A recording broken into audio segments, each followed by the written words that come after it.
Assalomu alaykum aziz tomoshabinlar va kanalimiz obunachilari. Bugungi videomizda har biringizni bevosita qiziqtiradigan eng muhim mavzulardan birini, ya'ni kommunal to'lovlar bilan bog'liq masalani chuqur tahlil qilamiz.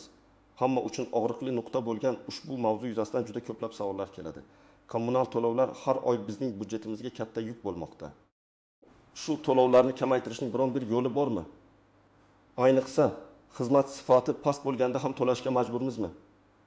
Aynan shu savollarga bugun aniq va to'liq javob beramiz. Bugungi videoni ko'rmasdan turib, xarajatlaringizni to'g'ri taqsimlay olmasligingiz, hatto o'zingizga tegishli imtiyozlardan bexabar qolishingiz mumkin. Shuning uchun bu ma'lumot har biringiz uchun o'ylaymanki, hayotiy ahamiyatga ega. Kommunal to'lovlarni to'lashda siz bilishingiz shart bo'lgan yangi rasmiy tartiblar va tafsilotlar haqida gaplashamiz. Shoshmang. Videoni oxirigacha ko'ring va bilimlaringizni oshiring. Darhol kanalimizga obuna bo'lishni va ushbu videoga like bosishni unutmang. Chunki bu sizdan faqat bir soniya vaqtingizni oladi, ammo biz uchun katta motivatsiya. Muammoga yondashuvi, oldin qanday edi va hozir nima o'zgartirildi? Avvallari kommunal to'lovlar masalasida vaziyat ancha murakkab va chalkash edi. Aksariyat fuqarolarimiz kommunal xizmatlarning sifati qanday bo'lishidan qat'iy nazar belgilangan summalar bo'yicha to'lashga majbur edilar. Agar sizning uyingizda isitish tizimi yaxshi ishlamasa, uyingiz sovuq bo'lsa yoki suv bosimi past bo'lsa ham baribir to'liq miqdorda to'lovni amalga oshirishingiz kerak edi. Aks holda qarz yig'ilib penya hisoblanar, hatto xizmatlardan uzib qo'yish xavfi ham mavjud edi. Bu albatta aholining noroziligiga sabab bo'lar edi, chunki odamlar xizmat sifati past bo'lsa ham pul to'lashga majbur bo'lishardi. Misol uchun, qishning eng sovuq kunlarida markaziy isitish tizimining nosozligi tufayli bir hafta davomida xonadoniga ilig'lik yetib kelmagan oila ham isitish uchun to'liq to'lovni amalga oshirar edi. Bu adolatsizlik tuyulardi. Biroq so'nggi paytlarda bu borada muhim o'zgarishlar yuz berdi. Hukumatimiz va tegishli tashkilotlar tomonidan qabul qilingan yangi rasmiy qarorlar va farmonlar kommunal xizmatlar uchun to'lovlarni to'lash tizimiga shaffoflik va adolatni olib kirishga qaratilgan. Asosiy o'zgarish shundaki, endi siz ayrim hollarda kommunal to'lovlarni to'lamasligingiz yoki sezilarli darajada kamroq to'lashingiz mumkin. Bu umumiy qoida emas. Albatta, balki aniq belgilangan shartlar va mezonlar asosida amalga oshiriladigan imtiyozlar va qayta hisob-kitoblar tizimidir. Yangi tartibga ko'ra aholi nafaqat xizmat uchun pul to'lovchi sifatida, balki o'z huquqlariga ega bo'lgan iste'molchi sifatida ham himoyalanadi. Bu ayniqsa muhtoj oilalar, pensionerlar va xizmat sifatidan norozi bo'lgan fuqarolar uchun juda muhimdir. Oldin fuqarolar o'z huquqlarini bilmasdan turib xizmat ko'rsatuvchi tashkilotlar bilan bahslashdan cho'chishgan bo'lsa, endi vaziyat boshqacha. Hukumatning yangi qarorlari bu yo'nalishda aholiga keng imkoniyatlar yaratadi. Endi sizning o'zingiz ham bu jarayonda faol ishtirok etishingiz va o'z huquqlaringizni himoya qilishingiz mumkin. Birinchi asosiy qism: nimalarni bilish kerak, kim xavotir olmasligi kerak va kim xavotirlanishi kerak. Keling, endi kommunal to'lovlar bo'yicha yangi tartiblarning eng muhim jihatlarini batafsil ko'rib chiqaylik. Aynan qanday vaziyatlarda to'lovlarni to'lamaslik yoki kamaytirish mumkinligini tushunishimiz kerak. Birinchi holat: imtiyozlar va subsidiyalar. Bu holatda to'lamaslik deganda davlat tomonidan belgilangan imtiyozlar yoki subsidiyalar hisobiga to'lovlarning bir qismidan yoki to'liq qismidan ozod qilinish nazarda tutiladi. Bu asosan aholining ijtimoiy himoyaga muhtoj qatlamlariga qaratilgan. Kimlar uchun bu muhim? Kam ta'minlangan oilalar. Agar sizning oilangizning umumiy daromadi belgilangan miqdordan past bo'lsa, siz kommunal to'lovlar uchun subsidiya olish huquqiga ega bo'lishingiz mumkin. Bu asosan oila a'zolari soniga va ularning umumiy daromadiga bog'liq. Masalan, 4 kishilik oilaning oylik daromadi minimal iste'mol xarajatlaridan past bo'lsa, ular subsidiyaga da'vo qilishlari mumkin. Pensionerlar va nogironligi bo'lgan shaxslar ko'pgina mamlakatlarda bo'lgan kabi, bizda ham pensionerlar va nogironligi bo'lgan shaxslar uchun kommunal xizmatlar bo'yicha maxsus imtiyozlar mavjud. Ba'zida bu chegirmalar foiz ko'rinishida bo'ladi. Masalan, expetin chegirma, ba'zida esa belgilangan summada. Ijtimoiy himoyaga muhtoj boshqa toifalar, masalan, o'quvchisini yo'qotgan oilalar, yolg'iz onalar, ko'p bolali oilalar va boshqalar ham imtiyozlar ro'yxatiga kirishi mumkin. Bu ro'yxat hududiy qonunchilikka bog'liq bo'lishi mumkin. Amaliy misol bir aytaylik. Toshkent shahrida yashovchi 3 kishilik Xolmatovlar oilasi bor. Ota-onaning oylik daromadi jami 4 million so'mni tashkil etadi. Bir farzandlari bor. Agar ular qonun hujjatlarida belgilangan kam ta'minlanganlik mezonlariga mos kelsa, masalan, har bir oila a'zosiga to'g'ri keladigan daromad belgilangan miqdordan past bo'lsa, ular kommunal to'lovlar uchun subsidiya olishlari mumkin. Oyiga ularning kommunal to'lovlari ilk tim 5 million so'm chiqadi. Agar ular eshmanchi subsidiya olish huquqini qo'lga kiritsalar, 7,5 ming so'm davlat tomonidan qoplab beriladi va ular atiga 7,5 ming so'm to'laydilar. Bu ularning oila byudjetidan katta yukni oladi. Oldin bunday mexanizm keng targ'ib qilinmas edi, ko'pchilik buni bilmasdi. Ikkinchi holat, xizmat sifati past bo'lganda qayta hisoblash. Bu to'lamaslikning eng muhim va yangi tafsilotlardan biridir. Endi siz xizmat sifati standartlariga javob bermasa, to'lovni qayta hisoblashni talab qilish huquqiga egasiz. Bu albatta to'lovdan butunlay ozod qilish degani emas, balki to'lanadigan summaning pasayishini anglatadi. Kimlar uchun bu muhim? Barcha iste'molchilar uchun elektr, gaz, suv yoki isitish xizmatidan foydalansangiz va ular sifatsiz taqdim etilsa, siz qayta hisoblashni talab qilishingiz mumkin. Masalan, issiqlik ta'minoti agar isitish mavsumida uyingizdagi xona harorati belgilangan me'yordan past bo'lsa, masalan, 15 dan past, siz qayta hisoblashni talab qilishingiz mumkin.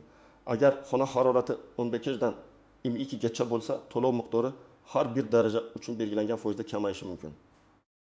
Agar harorat indikatordan ham pastga tushib ketsa, siz umuman o'sha kunlar uchun isitish xizmati uchun pul to'lamasligingiz mumkin.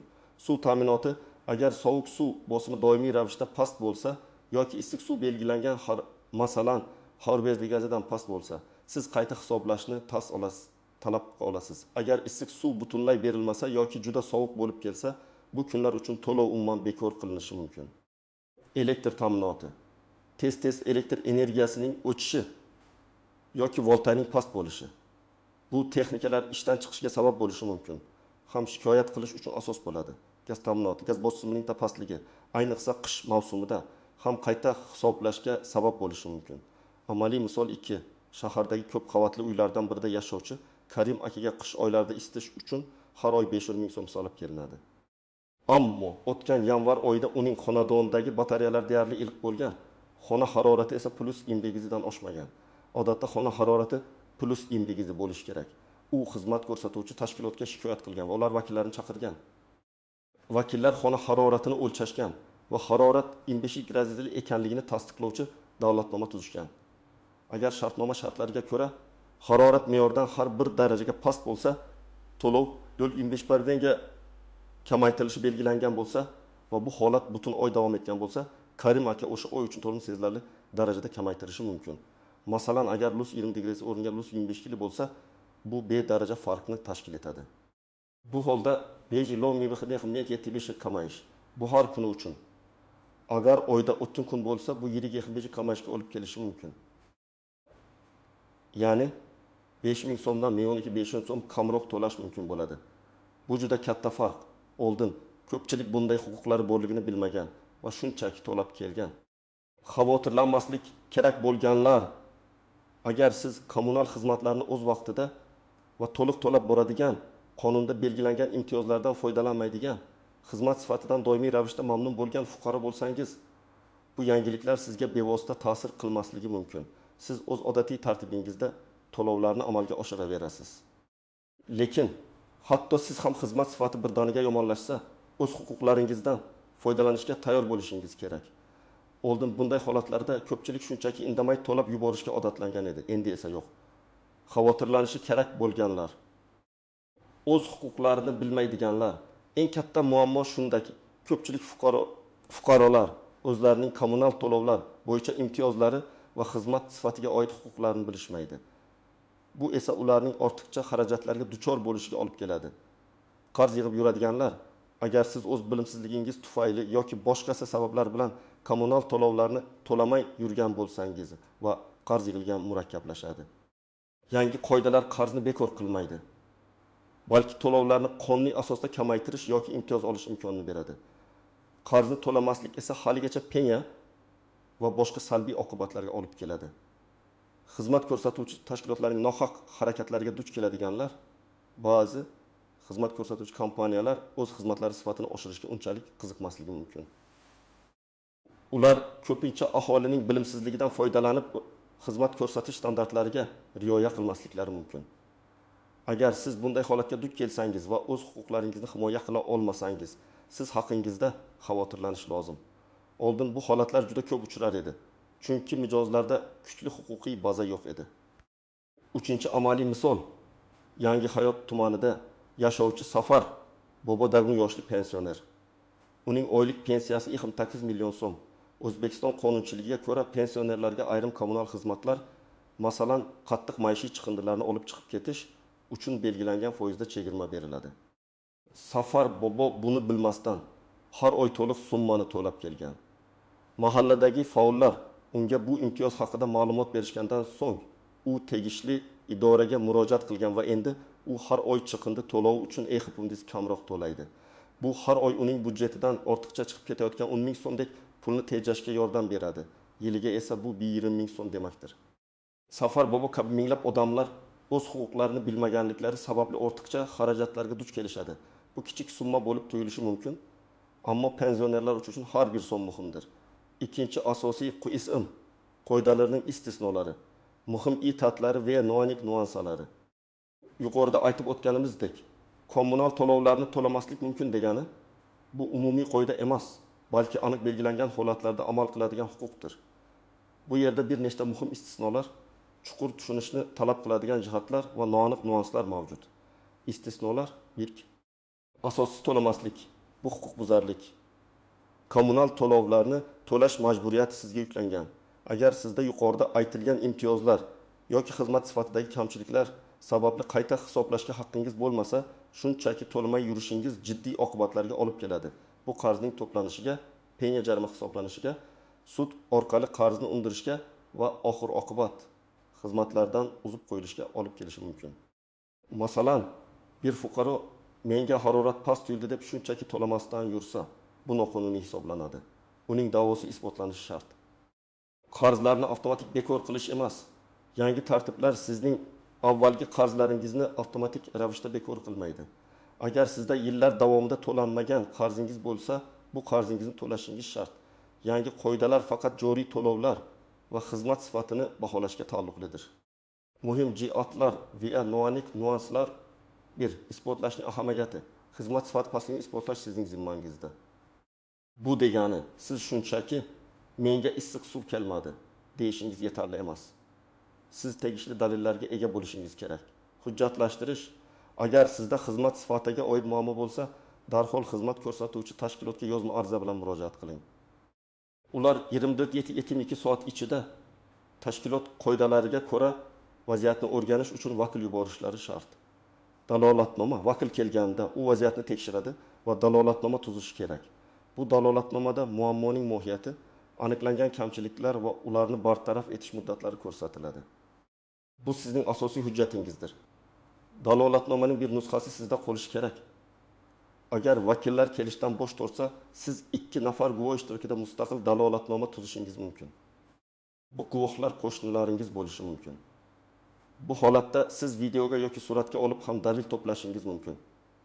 Foto va dalillar isbot sifatida siz uy haroratini termometr bilan o'lchayotganingizni, suv bosimining pastligini yoki oqayotgan suvning rangi, haroratini ko'rsatuvchi foto yoki videolarni ham taqdim etishingiz mumkin. Sanasi va vaqti ko'rsatilgan holatda. Ariza yozish tartibi. Har qanday qayta hisoblash yoki imtiyoz olish uchun siz doimo yozma ariza bilan murojaat qilishingiz kerak. Og'zaki murojaatlar ko'pincha e'tiborga olinmaydi. Ariza 2 nusxada yozilib, bir nusxasi tashkilotning kirim hujjatlari ro'yxatiga qayd ettirilishi va unga kirim raqami hamda sanab tushirilgan shtamp bosilishi shart. Bu sizning murojaatingiz rasman ro'yxatdan o'tganligini tasdiqlaydi. Ariza qayerga beriladi? Imtiyozlar uchun ijtimoiy himoya bo'limlariga, xizmat sifati bo'yicha esa bevosita xizmat ko'rsatuvchi tashkilotga, issiq suv uchun issiqlik ta'minoti korxonasiga, elektr uchun elektr tarmoqlariga va hokazo. Yuk. Qo'shni binolarga o'tkazish. Ba'zi bir uy-joy shirkatlari yoki boshqaruv kompaniyalari umumiy mulk uchun, masalan, yerto'lalarni yoritish, umumiy joylardagi chiroqlar to'lovlarni barcha uy egalariga teng taqsimlab yuborishi mumkin. siz bu hisob kitoblarning asosliligini tekshirishingiz kerak. Agar sizga xizmat ko'rsatilmagan bo'lsa yoki noto'g'ri hisoblangan bo'lsa, siz bu to'lovni bahslashingiz mumkin. Masalan, bir uyning birinchi qavatida yashovchi fuqaro yuqori qavatdagi lift uchun texnik xizmat ko'rsatishga to'lashga majbur bo'lmasligi mumkin. Agar qonunchilikda bu aniq belgilangan bo'lsa, oldin bu holatlar juda ko'p uchrardi va fuqarolar indamay to'lab ketishardi. 4. Cheklangan muddatlar. Ba'zi imtiyozlar yoki subsidiyalar ma'lum muddatga beriladi. Masalan, 1 yilga. Muddat tugagandan so'ng siz qayta murojaat qilishingiz kerak bo'ladi. Shu sababli muddatlarni kuzatib borish muhimdir. 5. Xizmat ko'rsatuvchi tashkilotlarning mas'uliyati. Yangi tartiblarga ko'ra, xizmat ko'rsatuvchi tashkilotlar endi sifatsiz xizmat uchun faqatgina to'lovni qayta hisoblash bilan cheklanmasdan, balki o'z mas'uliyatini ham his qilishlari kerak. Agar ular bir necha bor bir kamchilikni bartaraf eta olmasa, iste'molchilar huquqlarini himoya qilish organlariga shikoyat qilish mumkin. Amaliy misol. Chilonzor tumanidagi buyuk xonadonli ko'p qavatli uylardan birida yashovchi fuqarolar butun dekabr oyi davomida issiq suvdan qiynalishgan. Suv juda iliq kelgan, harorat Pluxdev garandidan oshmagan. Me'yor esa Plux yaqinidan yuqori bo'lishi kerak. Ular yig'ilib, uy boshqaruv kompaniyasi, UTJ yoki xususiy shirkatga umumiy ariza bilan murojaat qilishgan. Shirkat vakillari kelib, suv haroratini o'lchab, muammoni tasdiqlovchi dalolatnoma tuzishgan. Bu dalolatnoma asosida butun dekabr oyi uchun issiq suv to'lovlari qayta hisoblangan. Agar odatda har bir xonadon 200 ming so'm to'lagan bo'lsa, qayta hisoblashdan so'ng ular faqat 1000 ming so'mdan to'lashgan. Bu uy bo'yicha jami 1 million so'm tejashga erishilgan. Bunday birgalikdagi harakatlar juda samarali bo'ladi. Oldin bu kabi jamoaviy shikoyatlar va qayta hisob kitoblar kamdan kam holatlarda uchrar edi. Ammo hozir bu odatiy holga aylanib bormoqda. Amaliy maslahat viewer nimalar qilish kerak? Endi esa eng muhim qismga o'tamiz. Siz, aziz tomoshabinlar, o'z huquqlaringizni himoya qilish va kommunal to'lovlarni to'g'ri tartibda amalga oshirish uchun qanday qadamlar qo'yishingiz kerak? Bu yerda aniq ko'rsatmalar mavjud.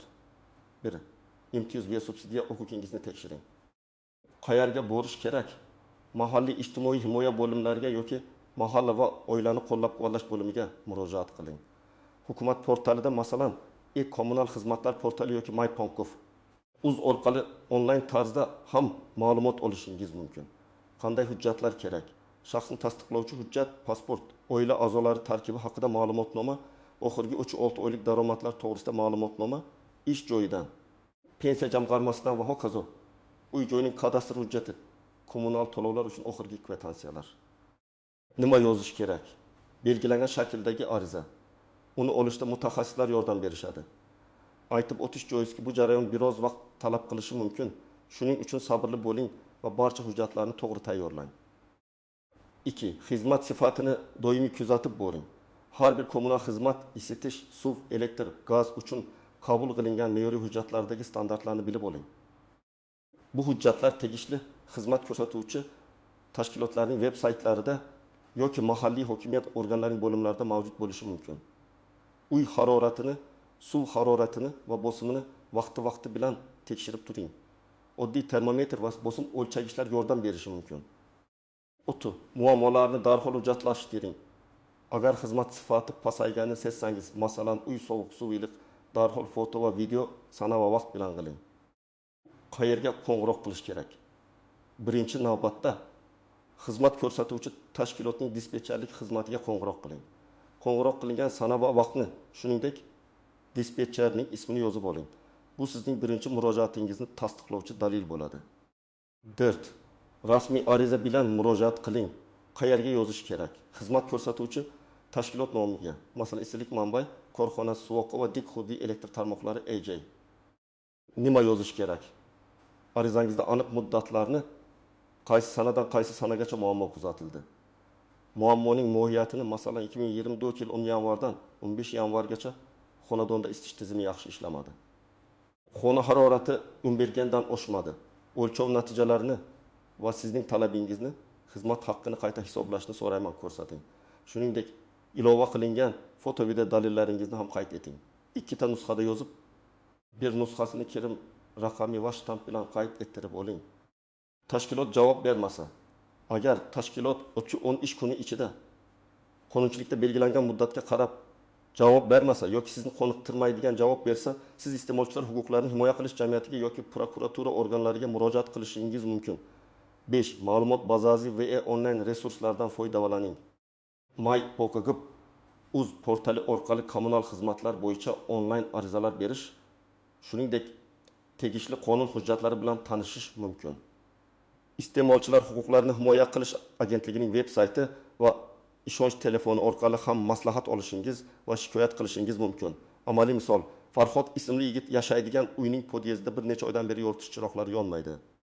U har oy umumiy hududlarni yoritish uchun to'lov qilib keladi. Oldin bu holatga ko'pchilik e'tibor bermasdi. Farhod dispetcherlik xizmatiga qo'ng'iroq qilgan, ammo muammo hal bo'lmagan. Keyin u uy boshqaruv kompaniyasi nomiga rasmiy ariza yozgan. Arizasida podyezdning qorong'i ekanligini, qaysi oylardan beri bu xizmat ko'rsatilmayotganini, shuningdek, u to'layotgan to'lovni qayta hisoblashni so'ragan. Ilovalar sifatida qorong'i podyezdning foto dalillarini ham qo'shgan. Ariza ro'yxatdan o'tkazilgandan so'ng bir hafta ichida kompaniya kelib chiroqlarni tuzatgan va Farhodning so'nggi 2 oylik umumiy hududlarni yoritish uchun to'lovni qayta hisoblab, keyingi oy to'lovdan ushlab qolgan. Bu uning uchun sezilarli yengillik bo'ldi va boshqa fuqarolarga ham misol bo'ldi. Xulosa va yakuniy chiqiriqlar. Aziz do'stlar, bugun biz kommunal to'lovlar bilan bog'liq juda muhim va dolzarb mavzuni batafsil muhokama qildik. Esingizda tuting, kommunal to'lovlarni to'lamaslik mumkin degani bu umumiy qoidani buzish yoki qarzlarni yig'ish degani emas. Aksincha, bu sizning iste'molchi sifatidagi huquqlaringizdan foydalanish, davlat tomonidan beriladigan imtiyozlarni olish, sifatsiz xizmatlar uchun to'lovni qayta hisoblashni talab qilish imkoniyatidir. Asosiy xulosa shuki, siz o'z huquqlaringizni bilishingiz, ularni himoya qilishda faol bo'lishingiz va har qanday muammoni rasmiy yo'l bilan hal qilishingiz kerak. Hech qachon o'zingizga tegishli bo'lgan imtiyozlardan voz kechmang. Sifatsiz xizmat uchun ortiqcha pul to'lamang. Endi siz nafaqat shunchaki to'lovchi, balki o'z talablariga ega bo'lgan va ularni himoya qila oladigan ongli iste'molchisiz. Umid qilamanki, bugungi ma'lumotlar siz uchun juda foydali bo'ldi. Videodagi maslahatlarga amal qilsangiz, oilaviy budjetingizni sezilarli darajada tejashingiz va kommunal xizmatlardan qulay foydalanishingiz mumkin. Bu mavzu yuzasidan o'z fikrlaringizni, savollaringizni yoki shaxsiy tajribangizni izohlarda yozib qoldiring. Har bir fikr biz uchun qimmatli. Videoga like bosishni va kanalimizga obuna bo'lishni unutmang. Zero sizning qo'llab-quvvatlashingiz biz uchun eng katta rag'batdir. Keyingi videolarda ko'rishguncha salomat bo'ling.